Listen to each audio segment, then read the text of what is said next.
கண்ணோடு கண்களேற்றும் கற்பூர தீபமே, கைதீண்டும் போது பாயும் மின்சாரமே, உல்லாச மேடை மேலே ஓரங்க நாடகம், இன்பங்கள் பாடம் சொல்லும் என் தாயகம்.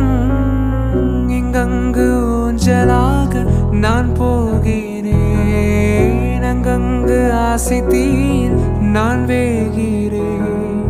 ஒன்றாக மோகனம் என் காதல் வாகனம், செந்தாமரை செந்தேன் மழை என் ஆவி நீயே தேவி, ராஜராஜ சோழன்